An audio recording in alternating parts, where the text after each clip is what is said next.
Good morning dear students. मैं महासिंह नाहरवाल, व्याख्याता जय विज्ञान, एक बार फिर से हाजिर हूँ आपके समक्ष एटीएस स्कूल द्वारा संचालित जीव विज्ञान विषय की ऑनलाइन कक्षा में। प्यारे विद्यार्थियों, कल हमने कृषि जीव विज्ञान विषय में कक्षा 12 के प्रथम अध्याय की शुरुआत की थी, जिसमें हमने इसके संदर्भ में सामान्य जानकारी हासिल की थी। आज हम पढ़ने वाले हैं पादप प्रजनन के बारे में कि पादप प्रजनन क्या होता है और इसकी आवश्यकता क्यों है। पादप प्रजनन के बारे में आप समझेंगे कि पादप प्रजनन क्या है। पादप प्रजनन एक कला है, एक विज्ञान है, जिसकी सहायता से फसलों की आनुवंशिक संरचना में सुधार करके उन्हें और अधिक मानव उपयोगी बनाया जाता है। यहाँ हम ये भी कह सकते हैं कि फसलों के जीन प्रारूप में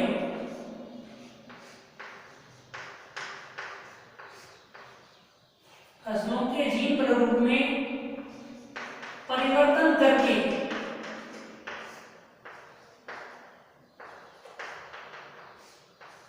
उन्हें मानव उपयोगी बनाने की प्रक्रिया को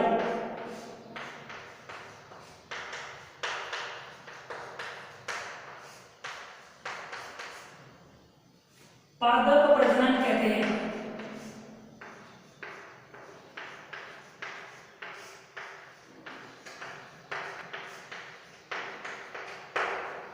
जो हमारी फसलें होती हैं उनकी जो आनुवंशिक संरचना है अर्थात जीन प्ररूप है, उसमें जैव प्रौद्योगिकी तकनीकों की सहायता से परिवर्तन किया जाता है और ये परिवर्तन करने के पश्चात वे मानव के लिए और अधिक उपयोगी हो जाती है।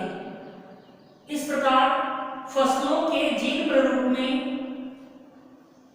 परिवर्तन करके उन्हें मानव के लिए कल्याणकारी, मानव के लिए उपयोगी बनाने की जो प्रक्रिया है उसे ही पादप प्रजनन कहते हैं।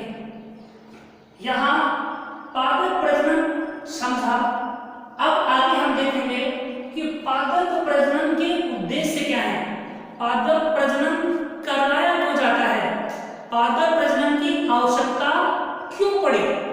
आप जानते हैं कि बढ़ती हुई जनसंख्या की खाद्यान्न संबंधी आवश्यकताओं को पूरा करने के लिए हमें अधिक कृषि योग्य भूमि की आवश्यकता है, लेकिन जनसंख्या के अनुपात में कृषि योग्य भूमि में वृद्धि नहीं की जा सकती। इसलिए केवल और केवल उन्नत किस्म के बीजों का विकास ही किया जा सकता है, जिससे उत्पादन बढ़ेगा और ये उन्नत किस्म के बीज पादप प्रजनन के माध्यम से ही बनाए जा सकते हैं। इसके अंतर्गत बताया हमने कि उनकी जीनी संरचना में परिवर्तन किया जाता है और ये परिवर्तन करने के पश्चात वे ज्यादा उत्पादकता वाली, अधिक गुणवत्तापूर्ण उत्पादों वाली और भिन्न भिन्न वातावरण में, विपरीत परिस्थितियों में भी अच्छे से हमें अधिक उत्पादन देने वाली बना सकते हैं। हमें यही हम देखेंगे कि पादप प्रजनन का उद्देश्य क्या है। पादप प्रजनन के उद्देश्य में हम देखते हैं पहला उद्देश्य, नंबर 1,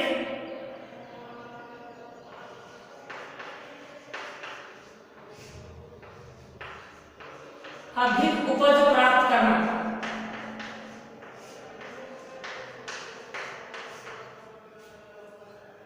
पादप प्रजनन के माध्यम से ऐसी किस्मों के बीजों का निर्माण किया जाता है जो उन्नत किस्म के बीज कहलाते हैं। उनकी बुआई करने मात्र से ही फसल के उत्पादन में, फसल की उपज में लगभग 20 से 25% वृद्धि हो जाती है। उन्नत किस्म के बीज बनाए गए पादप प्रजनन से। और ऐसे बीजों को उगाएं, बुआई करें, तो उनसे हमारा उत्पादन है, उनसे हमारी जो उपज है वह लगभग 20 से 25% बढ़ जाती है, जिससे किसान को अधिक आर्थिक लाभ प्राप्त होता है। यहाँ पादप प्रजनन का ये लाभ हुआ कि किसान अपनी उपज उन्नत किस्मों का उपयोग करके बढ़ा सकता है। यानी इसमें हम कह सकते हैं उन्नत किस्म के बीजों का निर्माण करके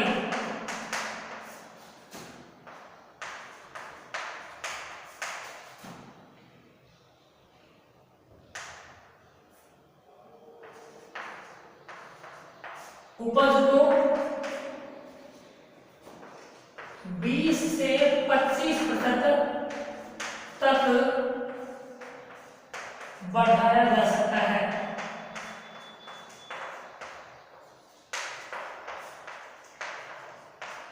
देखिए, किसान जो खेती करता है उसमें सभी प्रक्रियाएं सामान्य रूप से करे, लेकिन बीज उन्नत किस्म के ना हो तो उपज ज्यादा प्राप्त नहीं होगी। और बीजों को हम बदल करके उन्नत किस्म के बीजों का उपयोग करें तो उपज हमारी लगभग 20 से 25% बढ़ जाएगी।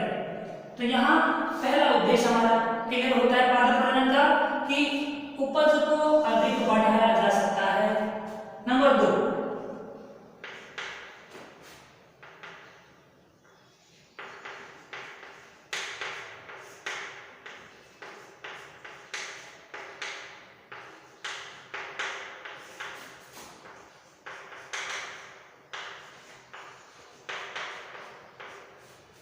उत्पाद की गुणवत्ता में सुधार। देखिए, अधिक उपज हो लेकिन वह गुणवत्तापूर्ण भी होनी चाहिए। अधिक उपज के साथ साथ यदि उत्पाद गुणवत्तापूर्ण उत्पन्न होते हैं तो उससे किसान को आर्थिक लाभ ज्यादा होता है, क्योंकि उत्तम गुणों वाली उपज की मांग ज्यादा होती है। और जिस चीज की मांग ज्यादा होती है वह बाजार में ऊंचे दाम पर बिकती है, जिससे किसान को आर्थिक लाभ अधिक होगा। यहाँ गुणवत्ता में जो सुधार करते हैं, ये गुणवत्ता उपभोक्ता की आवश्यकता के अनुरूप, उसकी आशा के अनुरूप रखी जाती हैं। जैसे यहाँ जो मक्का है, इसमें क्या सुधार हो, इसको यदि मीठी मक्का के रूप में परिवर्तित किया जाए तो यह इस उत्पाद की गुणवत्ता में सुधार हो जाएगा और इसकी मांग ज्यादा होती है, यह ऊंचे दामों में बिकती है। इसी तरह से जो कपास है, इसके रेशे लंबे और शक्तिशाली होने चाहिए।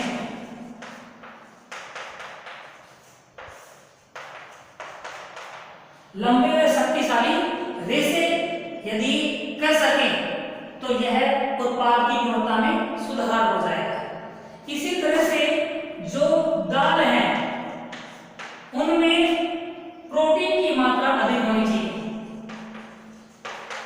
अधिक प्रोटीन, तो यह उत्पाद की गुणवत्ता बढ़ जाएगी। इसी तरह से जो तिलहन है, इनमें तेल की मात्रा अधिक होनी चाहिए।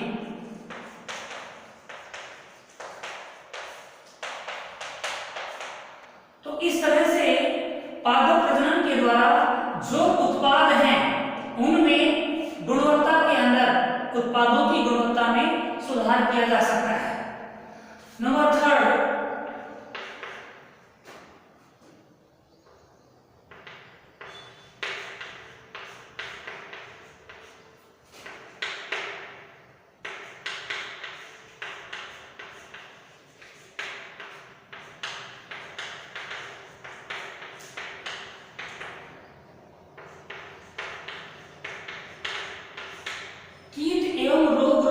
किस्मों का विकास। पादप प्रजनन के द्वारा उन्नत किस्म के बीजों को प्रतिरोधी क्षमता वाले बीजों के रूप में परिवर्तित किया जाता है। मतलब जो बीज हैं वे प्रतिरोधी किस्मों वाले बीजों में परिवर्तित किए जाते हैं, उनमें प्रतिरोधक क्षमता वाला गुण विकसित किया जाता है। पादप प्रजनन के माध्यम से फसलों के बीजों में, उन्नत किस्म वाले फसलों के बीजों में प्रतिरोधी क्षमता का गुण विकसित किया जाता है, जिससे वे कीटों से और विभिन्न प्रकार के रोगों से बच जाते हैं। यानी कीटों और रोगों से होने वाली जो हानि है वह कम की जा सकती है। तो इसमें हम समझ सकते हैं फसल को कीटों व रोगों से होने वाली क्षति से बचाया जा सकता है।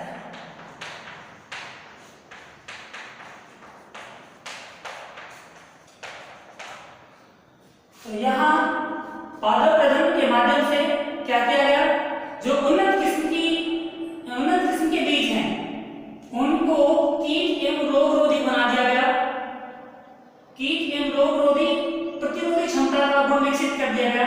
अब वे बीज हो गए प्रतिरोधी क्षमता वाले बीज। इससे क्या है कि कीटों और रोगों से होने वाला जो नुकसान है वो कम होगा, और रोग और नुकसान जितना कम होता है उतना ही ज्यादा फायदा किसान को होता है, क्योंकि इससे उपज बढ़ती है। नेक्स्ट नंबर 4 आता है अधिक दक्षता वाली किस्मों का विकास।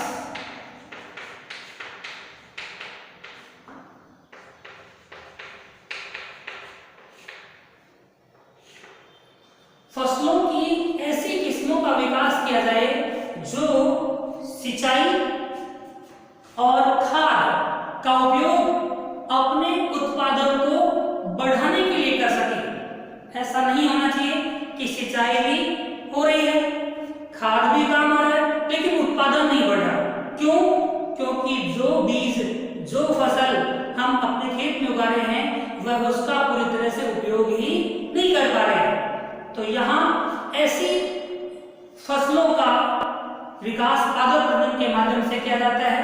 ऐसे उन्नत किस्म के बीज पादप प्रजनन के माध्यम से बनाए जाते हैं, जो कि खेत से सिंचाई और खाद का उपयोग उत्पादन को बढ़ाने में कर सकते हैं। यानी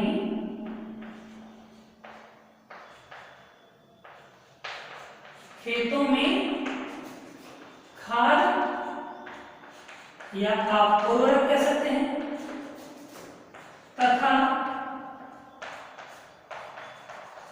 सिंचाई का उपयोग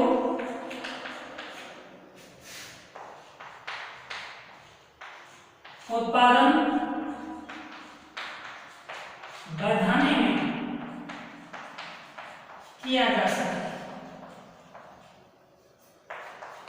तो यहां पर दक्षतापूर्ण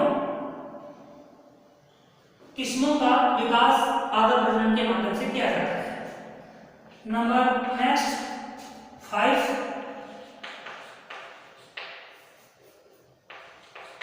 शीघ्र पकना।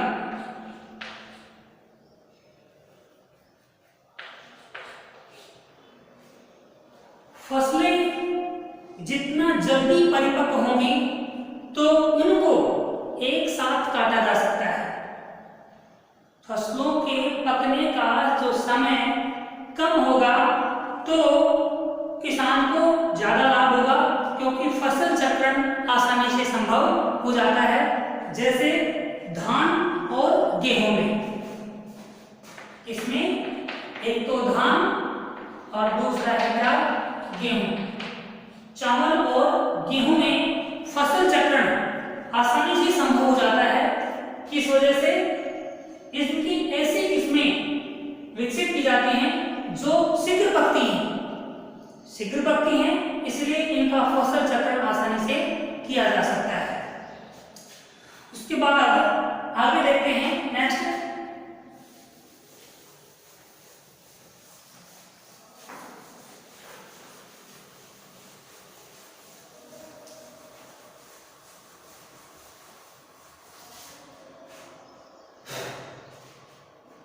नंबर 6,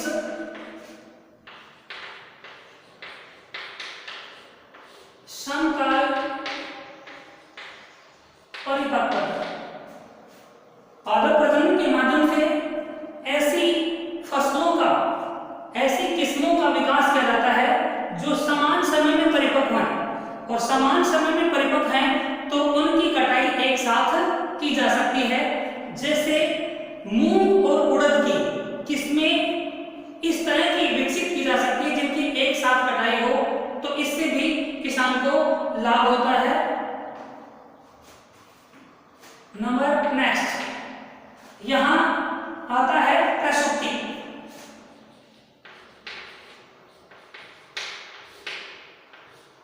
पादप प्रजनन के माध्यम से जो बीज हैं उनकी प्रसुप्ति को कम किया जाता है। कम अवधि की प्रसुप्ति वाली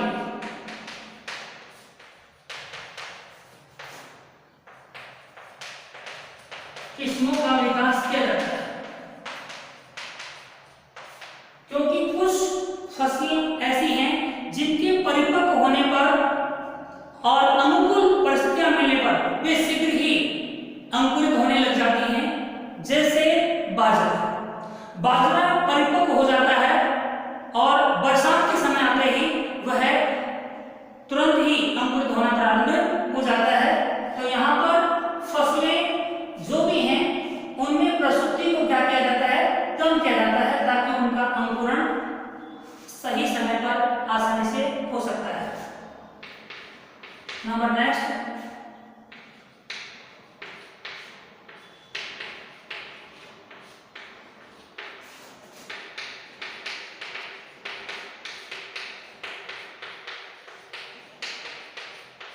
नई ऋतु की किस्मों का विकास। देखिए, जब नए क्षेत्र, नए और भिन्न जलवायु वाले क्षेत्र में फसलों को उगाया जाता है तो वहां पर सभी किस्म के बीज आसानी से नहीं उग सकते, लेकिन पादप प्रजनन के द्वारा ऐसे बीजों का निर्माण किया जा सकता है जो भिन्न प्रकार के जलवायु वाले और नए क्षेत्रों में आसानी से उगाए जा सकते हैं, जिससे कि उत्पादन उतना ही और बेहतर प्राप्त हो सकता है। जैसे हम देखें, जो मक्का की फसल है, इसको रबी के साथ भी, रबी की फसल के साथ भी, इसी तरह से खरीफ की फसल के साथ भी,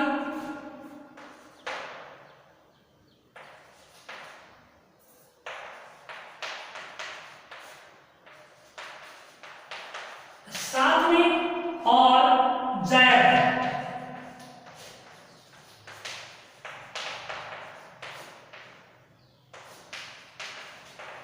ये भिन्न जलवायु वाले में उगाई जा सकती है। आप जानते हैं मक्का पे एक रियल में खरीफ की फसल है, लेकिन इसे रबी और जायद की फसलों के साथ भी उगाया जा सकता है।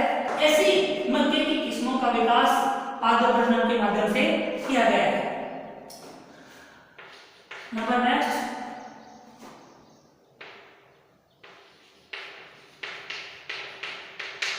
एविशन।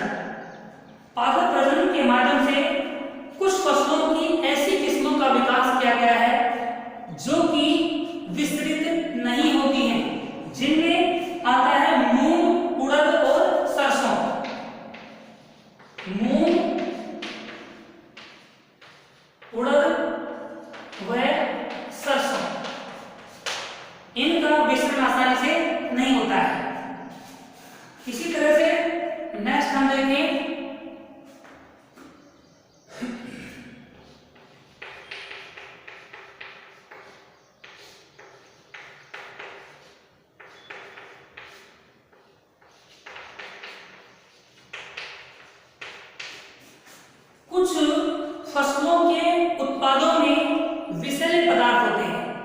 मानव स्वास्थ्य की दृष्टि से हानिकारक होते हैं। ऐसे पादप उत्पादों से पादप प्रजनन के माध्यम से उन विषैले पदार्थों को हटा दिया जाता है, मुक्त कर दिया जाता है, जिससे वह और अधिक बेहतर और अधिक महत्वपूर्ण बन जाती है।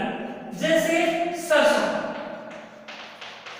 सरसों का जो तेल होता है, इसमें एक पदार्थ पाया जाता है जिसको हम कहते हैं इरुसिक अम्ल। क्या? इरुसिक अम्ल। यह मानव स्वास्थ्य के लिए हानिकारक पदार्थ है, हानिकारक पदार्थ। लेकिन पादप प्रजनन के माध्यम से सरसों में से इस हानिकारक इस विषैले पदार्थ को पादप प्रजनन के माध्यम से दूर किया जा सकता है, हटाया जा सकता है। नेक्स्ट आता है सूखा एवं लवण रोधिता। देखिए, ज्यादातर जो भूमि है वह लवणीय भूमि है। सभी जगह पे समान रूप से वर्षा नहीं होती, कई कई वर्षों तक कई बार वर्षा के नहीं होने से वहां पे सूखा हो जाता है।